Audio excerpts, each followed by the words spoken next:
So most of you are aware of how DroneSense works, what we do, and the different components of our system. We of course have our mobile interface for pilots to fly their drones. We have web interfaces that provide capabilities for operations personnel as well as for the administrative side of things. We're going to be talking a lot about that operations side of the picture today. So feature layers, I mentioned, we were talking about creating, managing, and sharing these feature layers. So what is a feature layer, and really why should you care about it?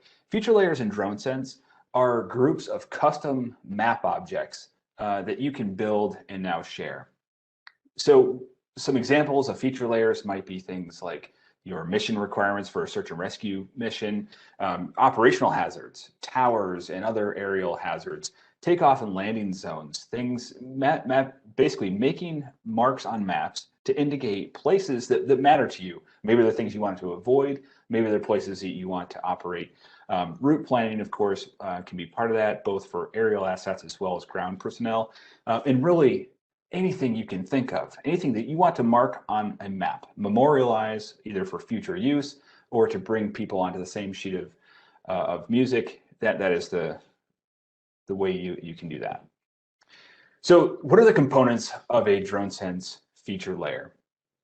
There's really three relatively distinct layers. The most basic layer is the feature itself. So this is going to be a single marker, a line, or perhaps a polygon that can be placed on the map. It's one thing denoting one either area or place or thing. So a single marker representing, say, a flight obstacle, a tower. You place a marker on a map saying, hey, there's a cell tower that's 150 feet tall and could be a hazard operation. You're going to take a marker, place it on a map. That is a feature. So now a layer is a group of those features put together. So all the obstacles in an area, say you've marked out every cell tower within your area of responsibility, you're going to put that into a layer. Maybe you'll call it obstacles to make it easy. And that will be a feature layer. So that's going to be a layer, a group of those features. So the highest category in DroneSense is going to be the highest level are these categorical layers. So this might include a user's personal my feature layers, the organizational feature layers, mission feature layers, or shared feature layers. So these are groups of layers effectively. So this is going to be your highest category. So the obstacles layer, you may place them both in org feature layers because you want everybody in your organization to be able to use them, but you also may share them, put them in the shared feature layers as something you're going to share with another organization. So what are the things that you can do now with these features and layers? First of all, you can duplicate a layer. This is very important, particularly for those of you who spend hours and hours, and there are some of you on this that really do spend a lot of time building these very exquisite, very important sets of features that you can display for operations. They'll represent hazards. So you spend all that time doing that. Now you can duplicate that layer, make a copy of it for safekeeping. And that's, I think, something that people will be really excited about. You can also now send a feature or a list of features to another layer. So if you spend a bunch of time, you can build one set of features in a layer, group all those features, and send them to another layer. It makes it very easy to do really housekeeping on your features. And then finally here, you can now share a layer with another organization. And those are those three new buttons you'll see on your controls. So you may have heard me say share. I've said it probably 2 or 3 times now with another organization. You can still share layers with another organization by placing them in a mission and then sharing that mission with another org. That still works fine. But this is a more fundamental capability where you're able to share the layer itself with another organization. What's cool about that is you can make that read-only, so the other organization can't do anything to change or modify that layer, or you can send it without read-only checked. And the cool thing about that is now you can collaborate, build layers together with other organizations. So think it's time to hop over to demo. You come to Ops Hub. This is what you're going to see. Your mission manager will be out here. All the stuff we're talking about, we really want to get you used to using, interacting with features and layers almost exclusively up here in the upper right-hand corner. So we've got our map layer manager. So we pull that out, and now you see these four feature layer categories. The first is my feature layer. Then we have our org feature layers, mission feature layers, shared feature layers, and then this bottom one, Esri layers. Everyone on the call, I'm sure, is familiar with Esri layers. We're not talking about those today. Maybe we'll go into more detail some other time. Esri layers really just pulling in existing layers from other Esri portals. So we're not talking about Esri layers today. These are all feature layers that you are going to build and manage and share yourself. So the question is, how do I go about building? Some of you may have never built a feature layer yourself. So the question is, okay, how do I go about getting started? So before we get into all this fancy stuff with sending, duplicating, sharing, how do I build a feature layer to begin with? So if we look around here in our map, we say, some of us might have some terrible fear of dropping our drone in the water. We've actually worked with a few customer agencies that have put their drone in the water. You may say, you know what, I'm terrified of flying over water, so I'm going to mark every pond, lake, stream, and mud puddle in my AOR. So here's the first one I see. Here's a little holding, probably a retention pond of some sort. So how do we mark that so that no matter what map I'm looking at, that's going to show up as a hazard, as a water hazard, I guess. I'm going to go over here. I'm going to start in org feature layers, and I'm going to create a new feature layer, and I'm going to call this water hazards. For team permissions, I only have one team. This is a very simple account, so I'm going to select that team. I do want to show the feature layer labels on the map, so that means whatever I name these features, I want that displayed as well as the feature itself. So I'm going to create that layer. So now I've created an organizational feature layer named water hazards. I'm going to click into water hazards, and we have a bunch of buttons here. I'm going to focus here on the first one. So I'm going to add a new feature to that layer.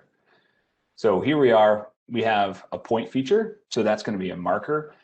Yeah, a marker might be helpful. In this case, we could drop a marker and say, hey, this is where it is. But what we care about is the overall extent of this pond. So in this case, we could use a polyline. So that's going to be a line that we can draw. But again, that's going to be more for something like, say, a boundary or a road or something else that we're trying to denote. So instead, what we're going to do is add a polygon feature. So we have these custom styles here. These are all styles that I built. These don't come with your account. These are things you're going to have to build yourself. So this is going to say something about what you want this to look like. So let's go ahead and create our own custom style for this. So the first thing I have to do is create a temporary polygon. So don't spend a lot of time on this. Basically, just build yourself a little polygon, and then you can go next, and you can say outline style. I want an outline. I can change the shape.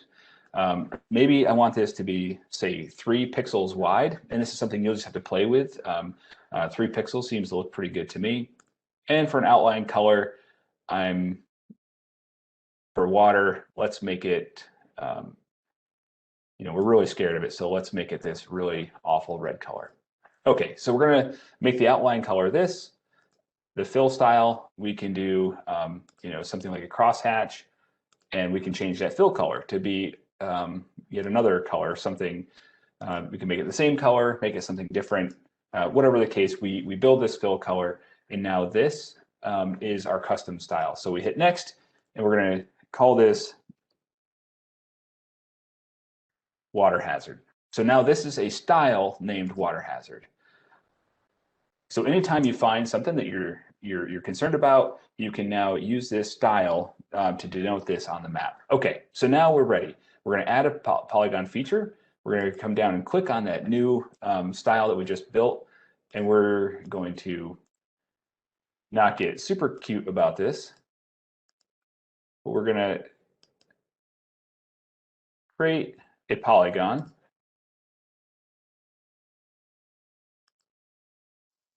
And you'll find that certain people have maybe more OCD than others. I'm probably as high up on the list as one should ever go. So now we've built this water hazard polygon. So I'm going to hit save, and now we have water hazard. So if we zoom out, we can see that label. We can't see it very well because it's very small, but now we can go to the next pond that might be around here, which is up here, and we can again build another water hazard there. So we're going to click on that polygon feature. We're going to use that custom style called water hazard, and this one I'm not going to get nearly as, there we go.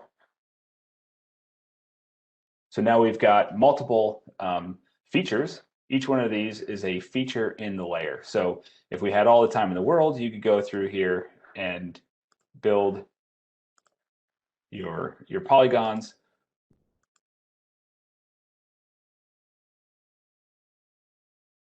Okay, so now we've got 3 of those in there. That'll be good. So those are 3 features. As we talked about, these are the fundamental building blocks. These are features. We have 3 features that form a layer called water hazards, the water hazard feature layer. So now you may say, okay, that's great. I've got this, but I don't want to be the only person that has access to this. In fact, I want pilots who are flying around here to have access to the water hazards in their mission. So you may say, well, we're doing a bunch of work here in training. I really want water hazards to show up in training. So what you're going to do now is send all features to another layer. You're going to go down here to mission and say, I'm really worried about people training and dropping their drone in the water. So I'm going to send this to the training flights mission. So I've sent that to training flights. So now this training flights mission under map layers also has these water hazards. So you see how they popped up over here. So that's great, because one thing we know about missions is that the things you can see in missions here in Ops Hub also show up on the pilot side on their iPad or their Crystal Sky. So what's great about this now is you've built something. You spent all this time sitting in the comfort of your office. You've built all these features. You've placed them in a layer. You've sent that layer now to the mission layer.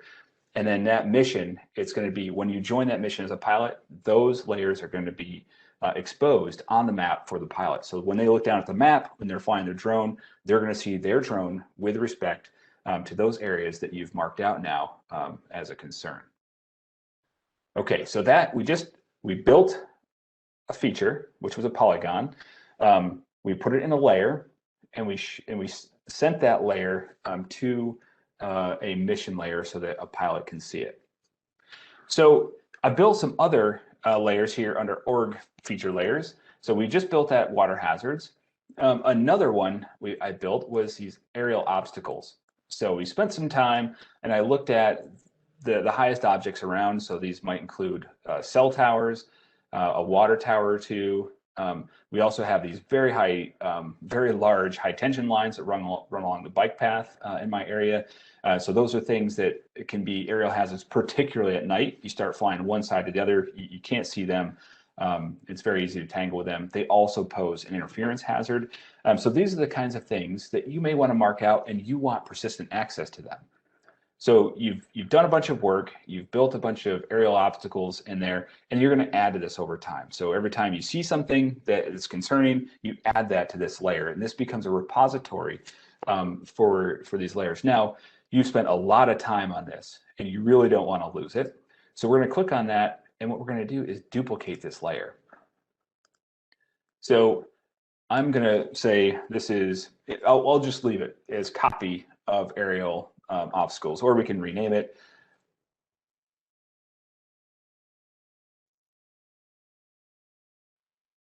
And what this becomes is, I'll duplicate that.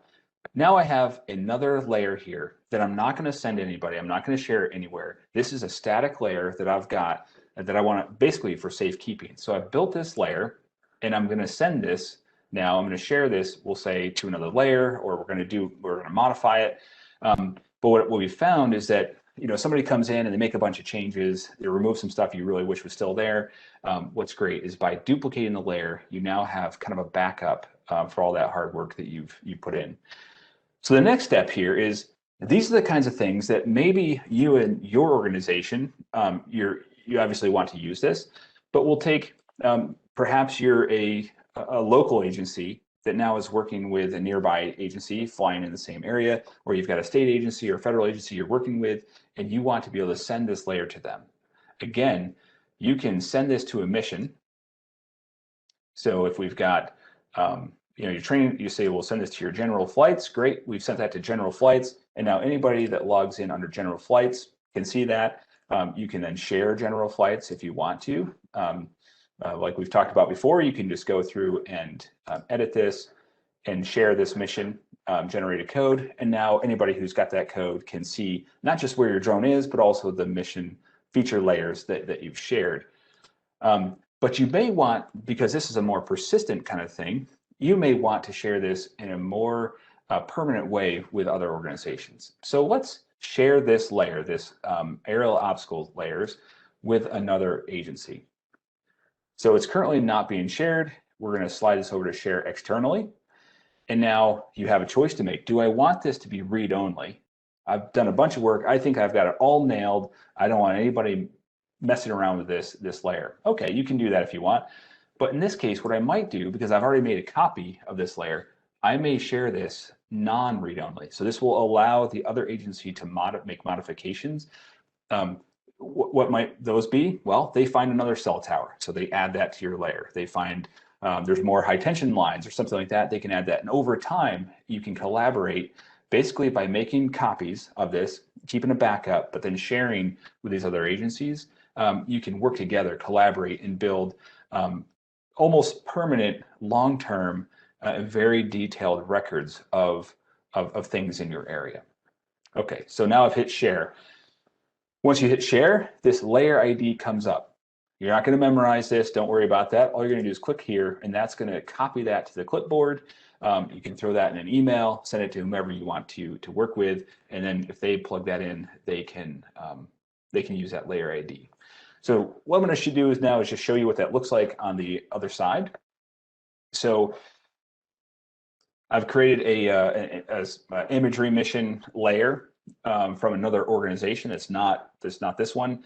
And so now what I'm going to do is go down to these shared feature layers. So if I want to pull in a layer from somebody else, something that they've shared with me, that layer ID that's created, I can just cut and paste that into this location. So now I have the layer ID from the other organization, and I'm going to add that. And so this is a school imagery mission. So let's click on that. And so now this may be a mission requirement. Somebody from another agency is asking for your assistance, and what they need is an imagery mission of this area. So we turn that on. We can see that the border of this school area is depicted, and it's got some little light crosshatches in there.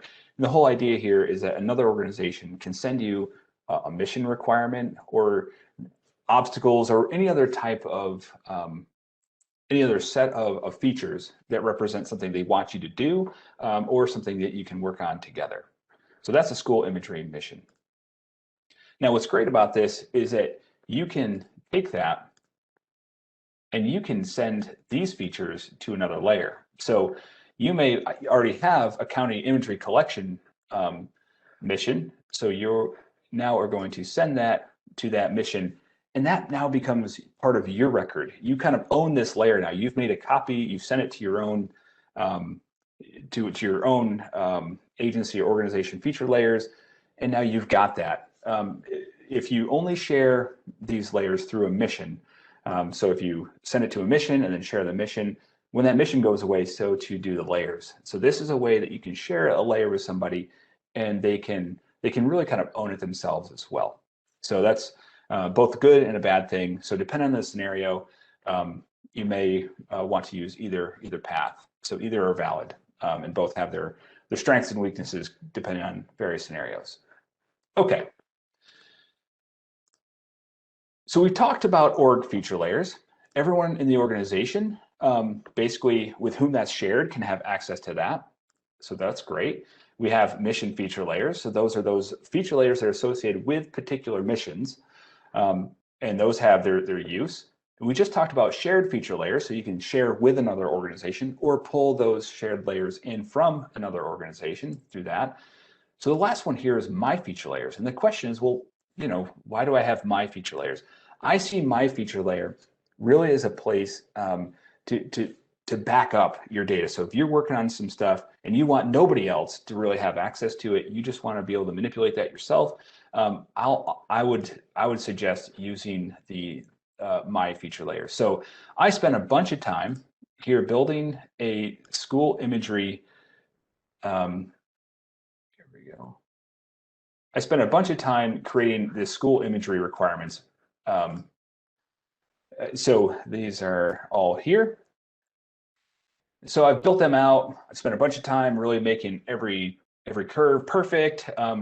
And before I share them with anybody, what I did was then sent them to my own feature layer, so that I've got a copy of that myself. So there's really, once they're in as my feature layer, they're kind of ours, and they're your own feature layer. Nobody else is going to mess with them. So it's really going to be, in a lot of ways, the safest way to back up your hard work. Now, there may be other things. You're doing your own training missions. You just want to keep it there. That's fine.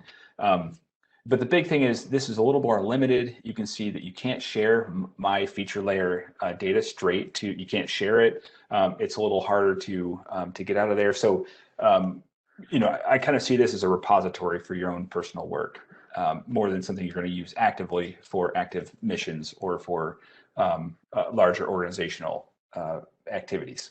Okay, so to sum it all up, we have features which we can build, like we did. We built this water hazards. You can build this, say in this case, a school county imagery requirement. You build each of those features. You place them in a layer using the custom styles that you can create. And then you're going to send, share, or duplicate those into other places.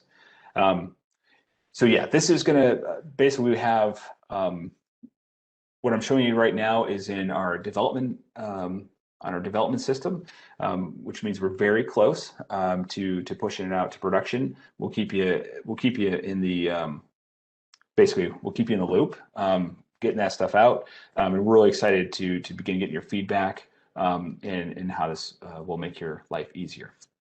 Okay. Thanks everybody for for tuning in for this. This is obviously hot off the press. We're really excited about it. Lots of detailed stuff in there, but we're really excited to share this with you.